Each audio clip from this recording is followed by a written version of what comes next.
دست من کرم تگرتن داره کن genel olarak bugün öğrendim serbilindir. Psikoloji hem bugün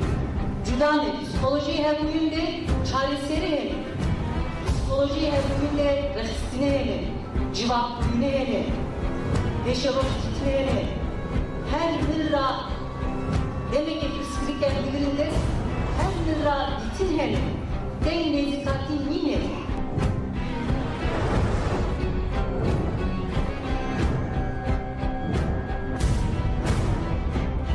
Hevaltevayı çizanın Serok hayatı dair bir tekoşi ama hiçbir zaman yani Serok den kurditi nadırındes. Böyle hiç Serok ne tele Serok'u kurdayı. Nasti bir Davide Kolombiya, Şoreşkere Kolombiya, Gerilay Kolombiya, El Salvador, pir gerilay ki naha tanat tekoşinav dedi meşandım ki El Salvador trajedi ki mezin jiyan kırdı, hazar insan adı kuştun, nezikti. Ve vay çocukların Serok İman ve Calani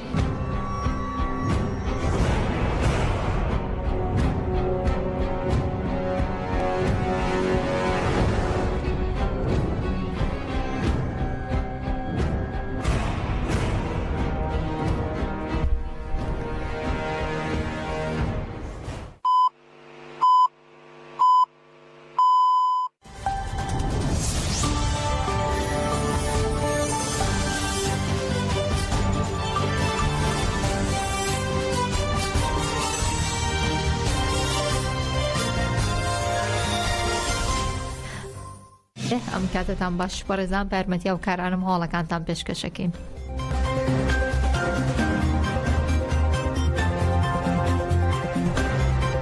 هەپەکە ناسنامەی دوو گەریلای شەیدی ڕاگەیان. هەپەکە لە ڕاگەیەنراوێکدا ناسنامەی دەمهات ئامەد و ئاگەش باکۆک کە لە ڕۆژانی ڕابردوودا لە باکۆک شەید بوون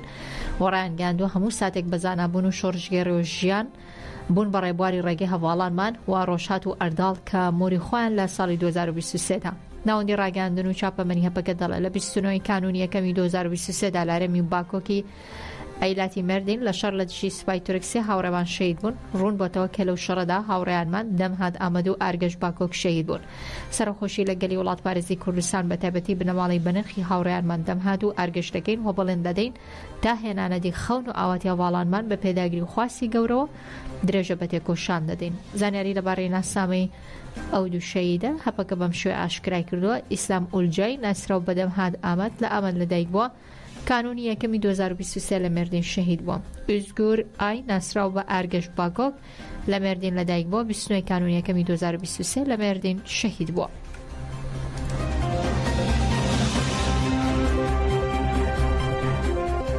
بەمبەسی شەرمەزارکردنی کۆمەڵکوژی پاریس بە پێشەنگاتی تەژەکەی ئەوروپا لە پاریس ڕێپیاوانێکی جەماوەری بەڕێوە دەچێت بۆ بەشداربوون لە ڕێپیاوانەکە لەدایان شاری ئەوروپا و کوردستان و دۆستانیان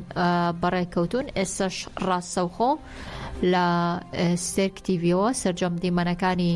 ناو پاریس دەگوێزرێتەوانێ کە ژمارێکی ئێجگار زۆر لە کوردستانیان لە زۆرێک لە وڵاتانی ئەوروپاوە لە ناو پاریسی پایتەختی فڕەنساوە کۆبوونەتەوانێ بە دروشمی شەهید نامرێ و بژی ڕێبەر ئاپۆ بۆ شەرمەزارکردنی کۆمەڵکوژی پاریس بە تایبەتی نوێیچلە ژمارەی زۆر لە کوردستانیان و دۆستانیان لەوێ کۆبوونەتەوانێ. بۆ خۆتان دەزانن کە ژنە شۆڕژگەر ساکینە جانسز لەگەڵ دوو هەواڵی دیکەیدا دوای نیو خەبات تێکۆشان ساکینە جانسز لە نوێی کانونی دومی 2013 لە پاریسی پایتەختی فڕەنسا لەگەڵ هەردوو هاوڕێی بەناوی فیدان دۆخان و لەیلا شالمەس بەدەستی ئەندامێکی میتی تورک لە پلانگەڕێکی نەونەتەوەیدا شەهید بوو و ئێستش ژمارەیەکی ئێژگار زۆر لە کوردستانیان لەگەڵ دۆستانیان لە پاریسی پایتەختی فڕەنسا کۆبوونەتەوە بۆ هەڵگرتنی وێنەی هەردوو کۆمەڵکوژی یەکەم و کۆمەڵکوژی دووهەم کە کۆمەڵکوژی دوم تێدا ئەڤین گۆیی لەگەڵ دوو هاوڕێی بەناوی میرپەروەر کە هونەرمەندێکی گۆرانی پێشوەندانی کەنەکە بوو لەگەڵ وڵات پارێزێکدا لە ناوەندی ئەحمەد کایە ساڵی ڕابردوو تیرۆرکران و وێنەکانی ئەوانیش لە ئەمڕۆدا هەڵگیراون ئەوەی کە گوێتان لێزی ڕاستەخۆ لە پاریسەوەیە ئەم سلامێکم دشنن حتانی قەندیلێ گراوایی برانێ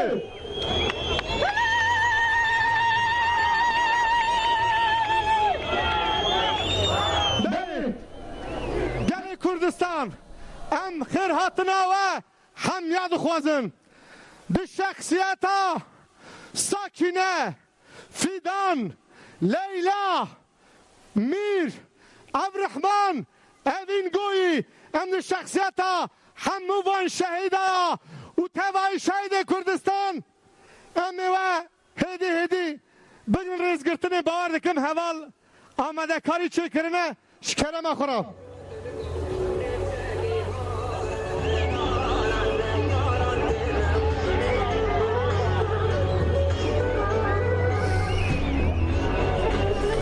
بەڵێ بەڕێزان وەکو ئاماژەم پێدا لە پاریسی پایتەختی فەڕەنسا ژمارێکی زۆر لە کوردستانیان و دۆستانیان بە هەڵگرتنی پۆستەر و وێنەی هەم ڕێبەر ئۆجەلان هەم هەردوو کۆمەڵکوژیەکەی پاریس لەوێ کۆبوونەتەوە بۆ خۆتان دەزانن کە هەڵبژاردننی ڕێبازی تێکۆشان و دیاریکردنی ئامانجی باڵا بۆ شۆڕشگێڕێک لە خودی جەنگەکە گرنگترێکە بەڵام دەگمەنەوە شۆڕشگێڕانەی کە لە کەسایەتیاندا ڕێبازێکی نوێی تێکۆشان ڕەنگڕێژ دەبێت دەبنە مانیفەستی ئازادی ساکینن جانسس ئەو شۆڕشگەڕەیە کاتێکە گفتار بێواتا بوو ئەو بەکردار دووە و ئەو دروشمەی لە دوای خۆی جێش کە ژیانم هەمووی تێکۆشان بوو کە لە دوو توێی کتێبێکدا لە سێ بەرەگدا تەواوی ژیانی خۆی بەناوی ژیانم هەمووی تێکۆشان بوو قۆناغەکانی خەباتی قۆناغەکانی شۆڕشگەڕی باس کردووە هەر لە منداڵیەوە دواتریش چوونی زیندان دواتریش ڕووکردنی لە ئەوروپا بۆ دوایین جارکە لی نیشتەجێبوون و کۆمەڵە سەختی هاتۆتە ڕێگەی هەموو قۆناغەکانی ژیانی لە دووتوێ کتێبێکدا لە سێ بەرەگدا چاپ و بڵاو کراوەتەوە بە ناوی ژیانم هەمووی تێکۆشان بوو هەروەکو ئاماژەم پێدا کە دوای نیو سەدە لە خەبات و تێکۆشان لە نوۆی کانونی دووەمی 2013 لە پاریسی پایتەختی فەڕەنسا لەگەڵ دو هاوڕێی دیکە بەناوەکانی فیداندۆغان و لەیلا شایلمەس بەدەستی ئەندامێکی میتی تورک لە پلانگەڕێکی نێونەتەوەییدا شەهید کران.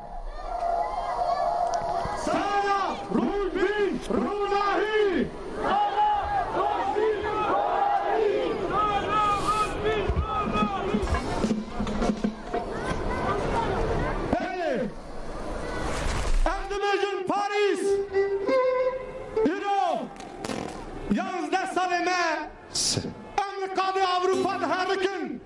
payitaxta Fransa hem banga adaleti u insaniyet yetkin leo khur disya hammi hezen tariu rashu gamarda khub ve şartına leo dibijin Paris seni khurake kebrin gora raş belake çarxa belaki tu şaşke ام نبی شیخ سعید رزانه تو برینا مدر نکه اگر ام بتقن ام تبه حجینن نطولا مرخص و عجیتا لعرده نیشتیه ام نایلن تمهدینن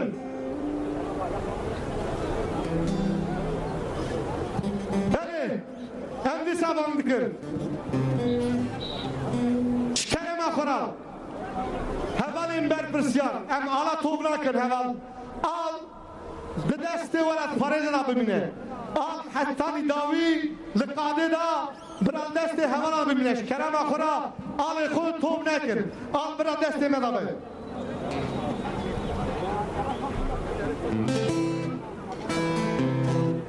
belê taybetî me gotibû ji bo şehîdê me Parîsê ji bo Sara, Fidan, Leyla, Mir, Abdurrahman, Evin, di şahsiyeta van hevala u tebayî hemî şehîdê Kurdistan dekekî we digrin rêzgirtinê fermo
یانزەیەمین ساڵوەگەڕی کۆمەڵکوژی پاریس لەلایەن کورد و دۆستانیانەوە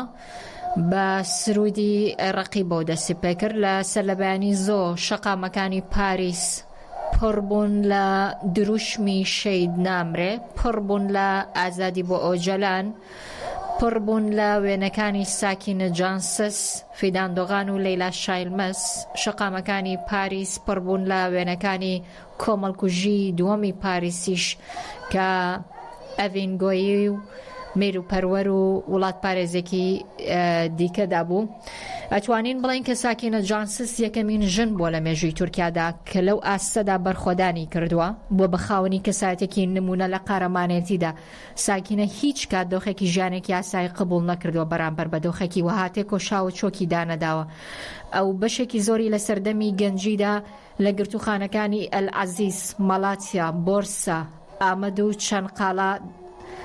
دەست بەسەر و گیراو دەبێ. ماوەی 10 ساڵی ڕێک لە زینداندا سەرباری ئەشکەنجەیەکی زۆر،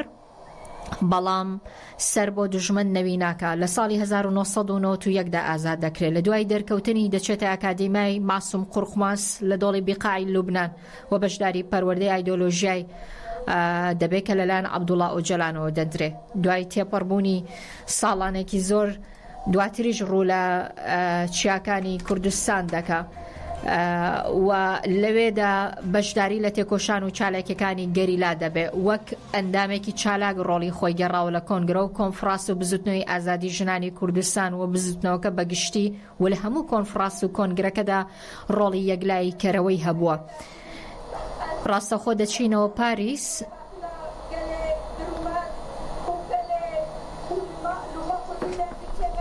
لرومتا خوا خودی درد کوه از بخیر هاتنا ام بخیر هاتنا ودکن ام دبیجین ون بخیر هاتنا ون سر و چاوا هاتنا ام گلک سیا ودکن گله کرد گله هجا گله ما برومت او تشته وکه 11 سالا دسریدا برزداری هوا ساکینا جانسز لیلا شایلمز فیدان دوان ئەڤینگۆی میر پەروەر عەبدوڵڕەحمان قزل و سێڤێ پاکیزا فاتما ئەم وا برێزداری ببیرتێنن بەژناخوا لەبەر هەمی شەهیدێ کوردستانێ و شەهیدێ دەبەر مرۆڤ هەیەدا و جانێ خودایە ئەم ببیرتێنن وای گەلێک و ئەم 11 ساڵە ئەم دەبێژن بلا دادا بکودات بجهوەرێ لێ دەوڵەتە فرانسا چاوێ خوا کۆر دکێ گوهێ خوا کەر دکێ زمانێ خوا لال دکێ و دادێ کو دبێژێ دڵخوادە قاشۆ ئەس دەمۆکراتم مافێ مرۆڤە دپارێزم کانی وی مافێک وش تەنێ ji bo wa heye lê ku hate gelê bindest ew mav hûn bê dikin ew mav nakevna meriyetê دا ام جی بوک گل کرد ام و ما واتش تکو جارا دوما کو گل کرد لپاریس ته قتل کرن ام بکین او نفرت دل خوا شرمزار دکن ام دبیجن حتی ام بویره بقریش زلال لبه ام پیشیه برنادن و ام وک گل کرد لهمبري فرنسي دولة فرنسا أمي دعوة دوزا خوابكن دعوة مافي خوابكن و أول همبري قال كرد رورش به چنكو يكو وا جدايش پاراستن هفال أفين قويبو كابوس خونا فرنسيا بو كابوس خونا مروفاهي بو ليه مافي پنابريجي ندانا هفال أفين أم قال كرد حتى أم هنا أمي ما في خوا باريزن أمي لدوف دوزا ري هوالي خوا بن أم دوزا هوالي خوا برنادن أم دست ميد قرقا دولة فرنسا دبي زور سپاس بو هاتنا وحمية جن جيان آزادي جن جيان آزادي جن جيان آزادي و ام گله ریبر اپونا کس نکاره ایرادا متک ببه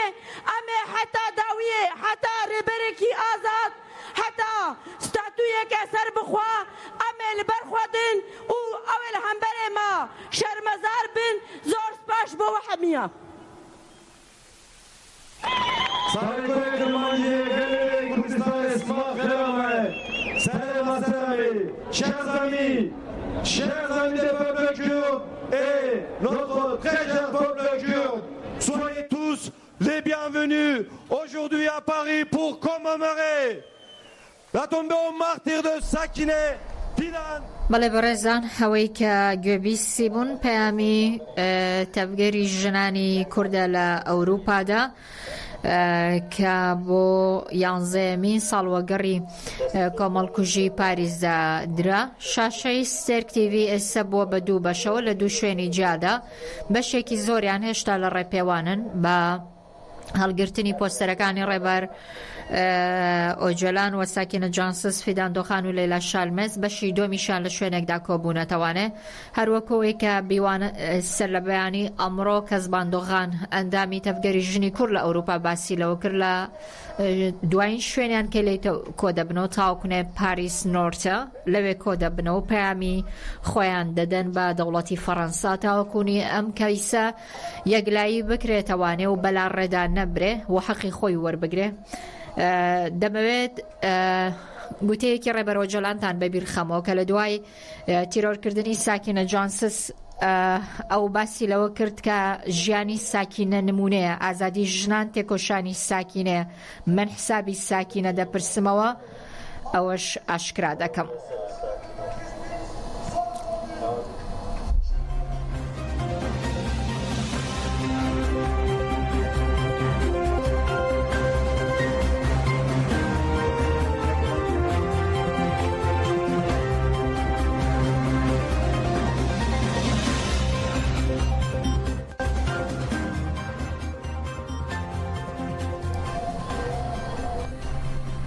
بمێنن بەخێر.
ay beli ve dilikim birindare li li li li ah khudeki ve rakim dugum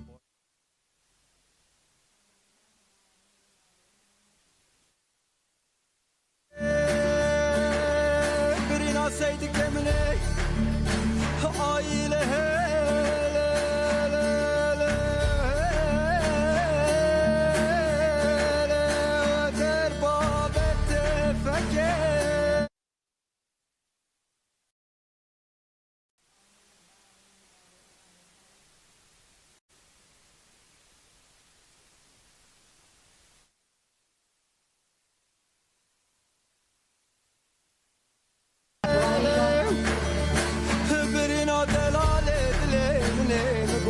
babet fekeli